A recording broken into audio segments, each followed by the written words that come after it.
నమస్కారం guys. So ఈరోజు లెక్చర్లో మనం గ్రిడ్ అంటే ఏంటి, దాన్ని ఎలా వాడతాము అన్నది చూస్తామండి. ఈ ఫ్లెక్స్ గ్రిడ్ అన్నవి మనకి స్టైలింగు ఇవేమి ఇవ్వండి. ఏవైతే మన డివ్స్ కానివ్వండి, ఇమేజెస్ కానివ్వండి, అవి మన పేజ్లో ఎలా పెట్టుకోవాలి అన్నదాని గురించే తప్ప, అంటే పొజిషనింగ్ మన డివ్ ఐటమ్స్ని ఎలా పెట్టుకోవాలి అన్నదాని గురించి మనం ఫ్లెక్స్ గ్రిడ్ వాడతామండి.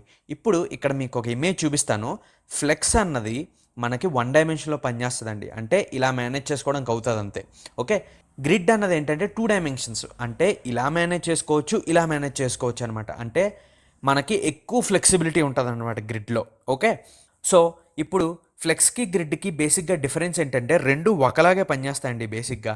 కాకపోతే ఏంటంటే గ్రిడ్లో కొంచెం కాంప్లికేటెడ్ గ్రిడ్, బట్ ఏంటంటే ఒకవేళ మీరు కానీ బాగా నేర్చుకోగలిగితే గ్రిడ్ చాలా బాగా ఉపయోగపడుతుందండి. నేను పర్సనల్గా ఏం చెప్తానంటే ఫ్లెక్స్ బాక్స్ నేను ఎక్కువ ప్రిఫర్ చేస్తాను, బట్ ఫ్లెక్స్ గ్రిడ్ కలిపి వాడుకుంటే అది బెస్ట్ కాంబినేషన్ అండి. ఓకేనా, ఇవేంటంటే మీ ఐటమ్స్ని ఎక్కడ పొజిషన్ చేసుకోవాలి అంటే ఇక్కడ నేను ఒక ఐటెం పెట్టుకున్నాను, ఇక్కడ ఒక ఐటెం పెట్టుకున్నాను, అలా ఐటమ్స్ని పొజిషన్ చేసుకుని ఆ యొక్క లేఅవుట్ అన్నది క్రియేట్ చేసుకోవడానికి మనం ఎక్కువగా ఇది వాడతామండి. ఓకేనా, సో దీనికి నేను ఒక ఎగ్జాంపుల్ రాశాను.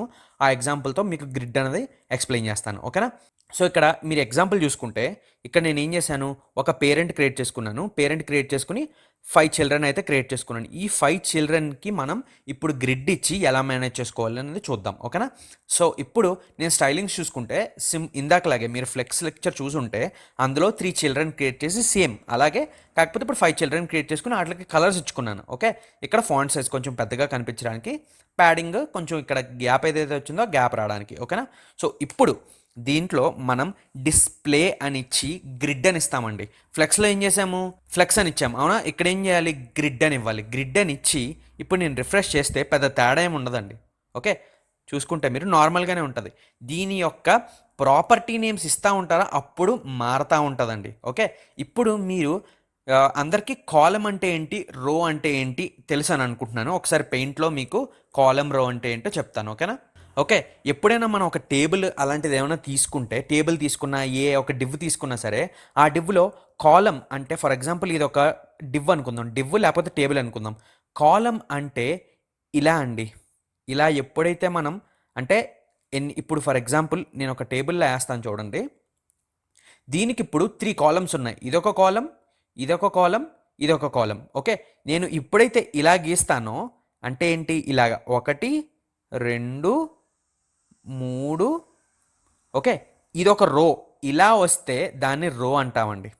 ఓకే, ఈ డైరెక్షన్లో అంటే ఇదొక రో, ఇదొక రో, ఇదొక రో, ఇదొక రో.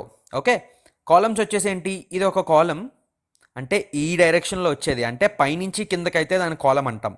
ఓకే, లెఫ్ట్ నుంచి రైట్కి ఎలా వెళ్తే దాన్ని రో అంటాం.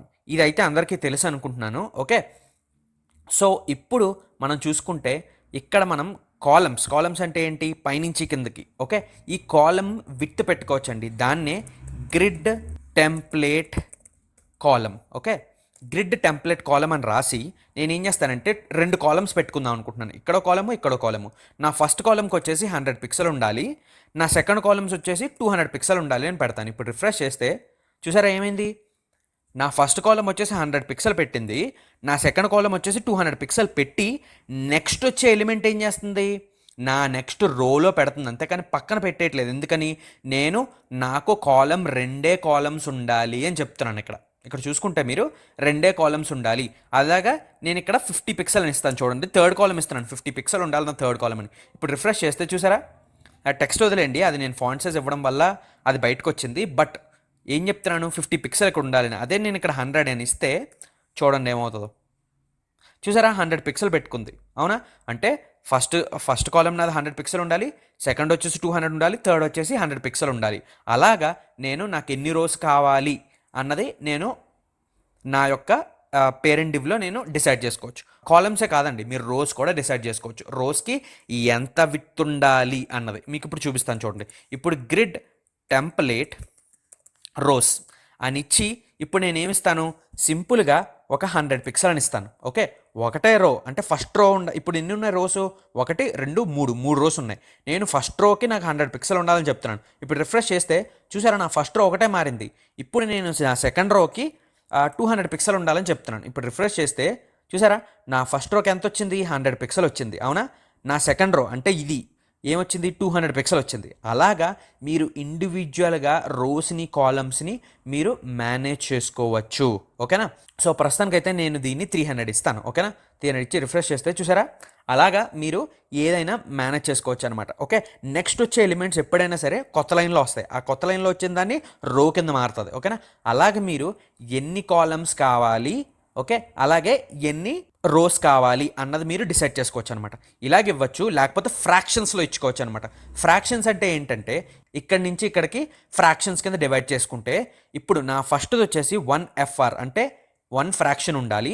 నెక్స్ట్ది వచ్చేసి 2FR అంటే 2 ఫ్రాక్షన్స్ ఉండాలి అని చెప్తున్నాను. ఇప్పుడు రిఫ్రెష్ చేస్తే చూసారా, ఇది వచ్చేసి 1 ఫ్రాక్షన్ అంటే స్టార్టింగ్ నుంచి ఎండింగ్ వరకు ఇప్పుడు 3 ఫ్రాక్షన్స్ ఉండాలని చెప్తున్నాను. ఇక్కడ 1 2 అంటే మొత్తం టోటల్గా 3 ఉండాలి. ఓకే, నాది ఫస్ట్ కాలం వచ్చేసి 1 ఫ్రాక్షన్ పెట్టు, నెక్స్ట్ది వచ్చేసి 2 ఫ్రాక్షన్స్ పెట్టు అని చెప్తున్నాను. అదే నేను ఇక్కడ 3 అని పెడితే చూడండి ఏమవుతుందో. చూసారా, ఫస్ట్ది వచ్చేసి అంటే ఇప్పుడు టోటల్ ఎంత అయింది, 4 అయింది. ఇక్కడ నుంచి స్టార్టింగ్ నుంచి ఎండింగ్ వరకు 4 ఫ్రాక్షన్స్ ఉండాలి. ఫస్ట్ది వచ్చేసి 1 ఫ్రాక్షన్, సెకండ్ది వచ్చేసి 3 ఫ్రాక్షన్స్ ఉండాలి. అలా అంటే మీరు స్టార్టింగ్ నుంచి ఎండింగ్ వరకు కవర్ చేసుకోవాలంటే ఇలా ఫ్రాక్షన్స్లో కూడా ఇచ్చుకోవచ్చు. ఓకే, నేను ప్రస్తుతానికి ఇవి పిక్సెల్స్లోకి మారుస్తాను. ఓకేనా. ఓకే, ఇప్పుడు పిక్సెల్స్లోకి మార్చాను. ఓకే, రిఫ్రెష్ చేస్తే మీకు ఇలా వచ్చింది. ఓకే, సో ఇలాగా మీరు సేమ్ రోస్కి కూడా అంతే, మీరు ఫ్రాక్షన్స్లో పెట్టుకోవాలి అంటే స్టార్టింగ్ నుంచి ఎండింగ్ వరకు ఎన్ని ఫ్రాక్షన్స్ కావాలని ఇచ్చుకుని ఆ తర్వాత ఆ ఫ్రాక్షన్స్ని మీరు డివైడ్ చేసుకోవచ్చు అనమాట. ఫర్ ఎగ్జాంపుల్ 1 ఫ్రాక్షన్ 3FR అని ఇస్తాను. ఓకే, అంటే నా ఫస్ట్ది 1 ఫ్రాక్షన్ కావాలి, నా సెకండ్ది వచ్చేసి 3 ఫ్రాక్షన్. చూడండి చూసారా, నా ఫస్ట్ది వచ్చేసి 1 ఫ్రాక్షన్ ఉంది, నా సెకండ్ది వచ్చేసి 3 ఫ్రాక్షన్ ఉంది, మిగిలింది ఇక్కడ పెట్టేసింది అనమాట. ఓకే, మీరు అలాగా ఫ్రాక్షన్స్లో అయితే మీరు డివైడ్ చేసుకోవచ్చు. ఓకేనా. సో ఇప్పుడు ప్రస్తుతానికి అయితే వెనక్కి పెట్టేస్తాను దీన్ని 100 పిక్సెల్. ఓకే, ఇప్పుడు నాకు ఒక డౌట్ వచ్చింది. ఏంటి ఆ డౌట్? ఓకే, బాగానే ఉందండి, ఇప్పుడు ఇక్కడి నుంచి ఇక్కడ వరకు నా చైల్డ్ 1 కావాలి, నా చైల్డ్ 2 వచ్చేసి సెకండ్ దాంట్లోకి వెళ్ళాలి. అలా నేను ఏం చెయ్యాలి అని అంటే మీకు చూపిస్తాను చూడండి. ఇప్పుడు మీరు చూసుకుంటే ఇక్కడ చైల్డ్ 1 ఉందా, చైల్డ్ 1 ఒక్కటే నాది స్టార్టింగ్ అంతా ఆక్యుపై చెయ్యాలి అంటే మీరు సింపుల్గా ఏమిస్తారు అంటే గ్రిడ్ అని ఇచ్చి కాలమ్ స్టార్ట్, అంటే ఇది కాలమ్ కదా, సో కాలమ్ స్టార్ట్ అని ఇచ్చి ఎక్కడి నుంచి స్టార్ట్ అవ్వాలి అన్నది ఇవ్వాలి. ఓకేనా, ఎక్కడి నుంచి ఎక్కడ వరకు ఎండ్ అవ్వాలి అని ఇవ్వాలి. ఓకేనా, ఇక్కడ స్టార్ట్ అయింది 1 అవునా, సో ఇది 2, ఓకే, ఇది వచ్చేసి 3. సో ఇప్పుడు నేను 1 అని ఇచ్చి గ్రిడ్ కాలమ్ ఎండ్ అనమాట, ఎండ్ అని ఇచ్చి 3 అని ఇస్తే చూడండి ఏమవుతుందో. చూసారా ఏమైంది, ఇక్కడ నుంచి ఇక్కడ నేను 3 ఎందుకు ఇచ్చాను, ఇక్కడ స్టార్ట్ అయింది, ఇక్కడ అంటే 1, ఇక్కడ ఎండ్ అయింది అంటే 2, ఆ తర్వాత ఇక్కడ 3. అలా పాయింట్స్ చూసుకోండి మీరు, ఇది 1, ఇది 2, ఇది 3, అందుకని నేను 3 ఇచ్చాను. ఒకవేళ 2 ఇస్తే చూడండి ఏమవుతుందో.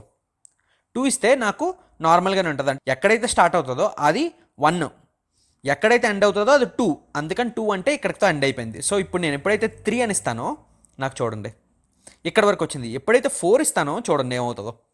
అంటే ఇంకా ఎక్స్టెండ్ చెయ్యి అని చెప్తున్నాను, ఇక్కడ నుంచి ఇక్కడ వరకు ఎక్స్టెండ్ చేసింది చూసారా. అంటే నేను ఇది హెడర్ కింద వాడుకోవచ్చు కదా, హెడరు కంటెంట్ ఫుట్టర్ అలా వాడుకోవచ్చు కదా. సో అలా అనమాట.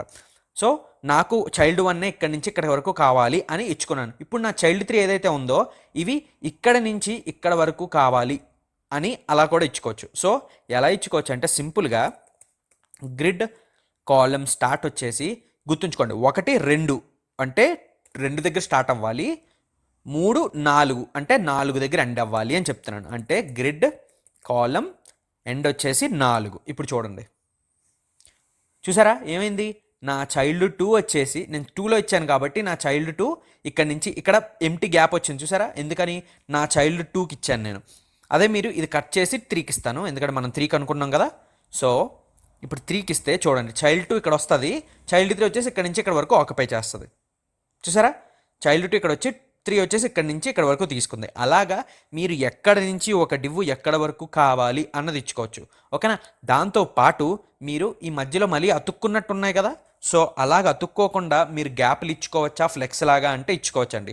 దాన్నే గ్రిడ్, ఇందులో 2 ఉంటాయి, ఒకటి వచ్చేసి గ్రిడ్ రో గ్యాప్, అంటే రోకి మాత్రమే గ్యాప్ ఇస్తుంది. ఓకేనా, 10 పిక్సెల్ అని ఇస్తాను. ఓకే, ఇప్పుడు రిఫ్రెష్ చేస్తే చూసారా రోల్కి మాత్రమే, ఇది కదా రో అంటే రోకి మాత్రమే మీకు గ్యాప్లు ఇచ్చాయి. ఓకేనా, సో అలాగా మీకు ఇంకోటి ఉంది గ్రిడ్ కాలమ్ గ్యాప్ అని ఉంది, కాలమ్ గ్యాప్ అని ఇచ్చి ఓకే 10 పిక్సెల్ అని ఇస్తే ఇప్పుడు మీకు ఈ కాలమ్స్ ఏవైతే ఉన్నాయో ఆ కాలమ్స్ కూడా మీకు గ్యాప్ ఇస్తుంది చూసారా. అలా కాకుండా మీకు షార్ట్ ఫామ్ అవుట్ ఉంది గ్రిడ్ గ్యాప్ అని ఇచ్చి సింపుల్గా 10 పిక్సెల్ అని ఇస్తే రెండు చూసారా అలాగే ఉంటుంది సేమ్. చూసారా ఇప్పుడు 5 పిక్సెల్ అని ఇస్తాను, ఇస్తే ఇది రోకి కాలమ్కి రెండిటికి అప్లై అయిపోతుంది అనమాట. చూసారా రెండిటికి అప్లై అయిపోతుంది. ఓకే అలాగే మీరు గ్యాప్స్ కావాలంటే గ్యాప్స్ కూడా పెట్టుకోవచ్చు. ఓకేనా. సో ఇప్పుడు అంతా బాగానే ఉంది. ఇప్పుడు నాకు ఇది ఏదైతే ఉందో ఇది సెంటర్లో కావాలి. ఇప్పుడు ఏవైతే ఈ రెండు చూసారా ఎండింగ్కి వచ్చాయో అవి నాకు సెంటర్లో కావాలి. ఏవైతే ఇలా ఉన్నాయో అంటే మీరు అలా కూడా ఇచ్చుకోవచ్చు. మీరు ఫ్లెక్స్లో చూసి జస్టిఫై కంటెంట్ అని ఉందా, అలాగా మీరు సెంటర్ అని ఇస్తే చూడండి ఏమవుతుందో. చూసారా మొత్తం నాకు స్టార్టింగ్ నుంచి ఎండింగ్ వరకు అదే స్పేస్ మెయింటైన్ చేస్తూ సెంటర్ చేసింది. అవునా. అలాగే ఎండ్ అని చూసారా ఎండ్కి వెళ్ళింది. అలాగే స్టార్ట్ అని చూసారా స్టార్టింగ్ వచ్చింది. అలాగా మీరు మీ ఐటమ్స్ని ఎక్కడ పెట్టుకోవాలంటే అక్కడ పెట్టుకోవచ్చు. అలాగే మీరు ఇదేంటిది హారిజాంటల్గా అలైన్ చేసుకోవడానికి, అలాగే వెర్టికల్ కూడా చేసుకోవచ్చు. వర్టికల్గా చేసుకోవడానికి నేను కొంచెం హైట్ పెంచుతాను. ఓకే ఎందుకంటే హైట్ ఎక్కడి నుంచి అక్కడ వరకే ఉంది కాబట్టి మీకు తెలియదు. ఫర్ ఎగ్జాంపుల్ చూడండి ఇప్పుడు నేను అలైన్ దీనికి కేవలం కంటెంట్ అండి, అలైన్ కంటెంట్ అని ఇచ్చి నేను ఇప్పుడు సెంటర్ అని ఇస్తాను. మీకు అర్థం కాదు ఎందుకంటే అలాగే ఉంటుంది, ఏం చేంజ్ ఉండదు. చూసారా ఎప్పుడైతే నేను హైట్ ఇస్తానో దీనికి, ఎందుకంటే హైట్ ఎక్కువ ఉండాలి కదా, హైట్ ఇచ్చి ఒక 200 VH పెడతానండి. VH అంటే ఏంటి అందరికీ తెలుసు అనుకుంటున్నాను. Okay view port height. ఇప్పుడు రిఫ్రెష్ చేస్తే చూసారా సెంటర్లో ఉంది నాకు. అవునా. సో అలాగా మీరు స్టార్ట్ అని పెట్టుకోవచ్చు. రిఫ్రెష్ చేస్తే మీకు స్టార్టింగ్కి వస్తుంది, మొత్తం చూసుకుంటే స్టార్టింగ్కి వస్తుంది. అలాగా మీరు ఎండ్ అని పెట్టుకుంటే ఎండ్కి వస్తుంది. చూసారా అలా ఎండింగ్ అనమాట. ఓకేనా. సో అలాగా మీరు ఏదైతే ఉందో మీ యొక్క దాన్ని నేను ప్రస్తుతానికి ఈ రెండు తీసేస్తాను. ఓకే తీసేసి మీకు ఇంకా ఉన్న ప్రాపర్టీ నేమ్స్ చూపిస్తాను. ఓకే ఇలా ఉంది బాగానే ఉంది. ఇప్పుడు నేను నా యొక్క ఇండివిజువల్ ఐటెంని నేను సైజ్ చేసుకోవచ్చా అంటే చేసుకోవచ్చు. చూసారా చైల్డ్ 5. ఇప్పుడు చైల్డ్ 5కి అలైన్ సెల్ఫ్ వచ్చేసి నేను ఏమిస్తాను సెంటర్ అని ఇస్తాను. ఇప్పుడు రిఫ్రెష్ చేస్తే చూసారా వెర్టికల్గా నా యొక్క చైల్డ్ ఫైల్ని నేను కావాలంటే అలా అలైన్ చేసుకోవచ్చు అనమాట. ఓకే సో ఇప్పుడు దీనికి కూడా జస్టిఫై సెల్ఫ్ అని ఉంటుంది. జస్టిఫై సెల్ఫ్ వచ్చేసి నేను సెంటర్ అని ఇస్తాను. చూడండి ఏమవుతుందో. ఇప్పుడు రిఫ్రెష్ చేస్తే చూసారా అలాగే ఇండివిజువల్ ఎలిమెంట్స్ని మీరు ఫ్లెక్స్లో కూడా ఇలాగే చేసుకోవచ్చు. అలాగే దీంట్లో కూడా మీరు ఒక ఇండివిజువల్ ఎలిమెంట్ని కూడా అంటే ఈ యొక్క బాక్స్లో మీరు మేనేజ్ చేసుకోవాలి అనుకుంటే మేనేజ్ చేసుకోవచ్చు. ఫర్ ఎగ్జాంపుల్ ఇక్కడ నేను ఎండ్ అని ఇస్తాను. చూడండి ఎండ్ అని ఇచ్చి రిఫ్రెష్ చేస్తే చూసారా ఈ యొక్క ఎక్కడైతే నాకు ఇక్కడ ఆక్యుపై చేస్తుందో ఆ దానికి ఎండ్ అయిపోయింది. ఓకేనా. సో ఇప్పుడు నేను స్టార్ట్ ఇస్తే స్టార్టింగ్ వచ్చేస్తుంది. ఓకేనా. సో అలాగ మీరు ఇండివిజువల్ ఎలిమెంట్స్ని మేనేజ్ చేసుకోవచ్చు. అదే మీరు పేరెంట్ని మేనేజ్ చేస్తే పేరెంట్ని మేనేజ్ చేసుకోవచ్చు. ఎన్ని కాలమ్స్ కావాలి ఎన్ని రోస్ కావాలని ఇలా పెట్టుకోవచ్చు. ఒకవేళ నా ఫస్ట్ కాలమే ఇక్కడ నుంచి మొత్తం ఆక్యుపై చెయ్యాలి అంటే గ్రిడ్ కాలమ్ స్టార్ట్ ఎండ్. ఈ గ్రిడ్ కాలమ్ స్టార్ట్ ఎండ్కి ఇప్పుడు నాకు ఇది నచ్చలేదు, ఇంత ఇవ్వడం ఎందుకు, నేను సింపుల్గా ఉండేది ఏదైనా ఉందా అంటే ఉందండి, అదే గ్రిడ్ కాలమ్ అనమాట. సింపుల్గా దాని షార్ట్ ఫామ్. ఇప్పుడు గ్రిడ్ కాలమ్ స్టార్ట్ అని గ్రిడ్ కాలమ్ ఎండ్ అని అలా రెండు ఇచ్చే బదులు సింపుల్గా మీరు గ్రిడ్ కాలమ్ అని ఇచ్చుకున్న అది ఒకటే. ఓకే దీనికి స్పాన్ అని ఇచ్చి ఓకే మీరు ఇక్కడ చూసుకుంటే ఇక్కడ స్టార్ట్ అయ్యి ఇక్కడ ఎండ్ అవుతుంది. ఓకే మళ్ళీ ఇక్కడ స్టార్ట్ అయ్యి ఇక్కడ వరకు ఉంది. అవునా. సో ఇవన్నీ ఎన్ని కాలమ్స్ అని చెప్పాం 2 కాలమ్స్ అని చెప్పాం. అవునా. సో 2 కాలమ్స్లో మనకి ఇప్పుడు స్పాన్ ఎంతవరకు వెళ్ళాలి 1 అని ఇస్తే ఇక్కడ వరకే ఉంటుంది. చూడండి 1 అని ఇస్తే ఓన్లీ ఒకటే ఆక్యుపై చేస్తుంది. సెకండ్ వచ్చేసి ఎక్కడ వరకు ఉంది ఇక్కడ వరకు ఉంది అంతే 300 పిక్సెల్ వరకు అని చెప్పాం కదా. సో ఇప్పుడు నేను ఎప్పుడైతే 2 అని ఇస్తానో ఈ 300 పిక్సెల్ వరకు అదే వెళ్తుంది. చూసారా అప్పుడు చైల్డ్ 2 వచ్చేసి నెక్స్ట్ ఎలిమెంట్కి వెళ్ళింది. ఎప్పుడైతే నేను స్పాన్ 3 అని ఇస్తానో అప్పుడు నాకు ఫస్ట్ నుంచి లాస్ట్ వరకు నాకు నువ్వే స్పాన్ అంటే తీసుకెళ్ళి పెట్టేసేయి అని చెప్తున్నాను అనమాట. ఓకే సో అలాగ మీరు సింపుల్గా స్పాన్ అని కూడా వాడుకోవచ్చు. ఓకేనా. ఇప్పుడు ఎక్కడ స్టార్ట్ అయ్యి ఎక్కడ ఎండ్ అవ్వాలి అంటే ఇలా ఇవ్వాలండి. ఓకే 2 అని ఇచ్చి అంటే 2 దగ్గర స్టార్ట్ అయ్యి 2 స్పాన్ చేయి అంటే ఇక్కడి నుంచి ఇక్కడికి ఒకటి ఇక్కడి నుంచి ఒకటి. ఓకే అలాగా 2 స్పాన్ చేయి అని చెప్తున్నాం. ఓకే సో ఇది స్టార్టింగ్ పాయింట్ అవుతుంది, ఇది ఎండింగ్ పాయింట్ అవుతుంది. ఓకేనా. అలాగే కాకుండా మీరు సింపుల్గా ఇక్కడ మీరు 4 అని ఇచ్చినా సరిపోతుంది. ఇప్పుడు చూసుకుంటే మీరు చూసారా ఒకలాగే ఉంది. సో అలా స్పాన్ అన్న ఇచ్చుకోవచ్చు, సింపుల్గా ఇక్కడ నెంబర్ అయినా వాడచ్చు. ఇక్కడ నేను 1 అని ఇస్తాను చూడండి అంటే స్టార్టింగ్ నుంచి ఎండింగ్ వరకు కావాలి. చూసారా స్టార్టింగ్ నుంచి ఎండింగ్ వరకు కావాలి అని చెప్పాను కాబట్టి ఇక్కడ ఏంటి ఆల్రెడీ చైల్డ్ 2 ఉంది కాబట్టి నాకు నెక్స్ట్ లైన్లో వచ్చింది. ఓకే అందరికీ అర్థమైంది అనుకుంటున్నాను ఎలాగా పనిచేస్తున్నాయి అన్నది.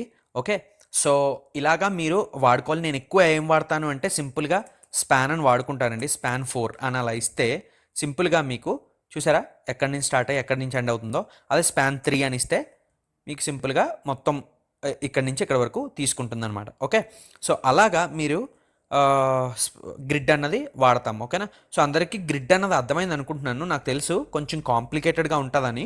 ఒకసారి మళ్ళీ మళ్ళీ రివైజ్ చేయండి, ప్రాక్టీస్ చేయండి.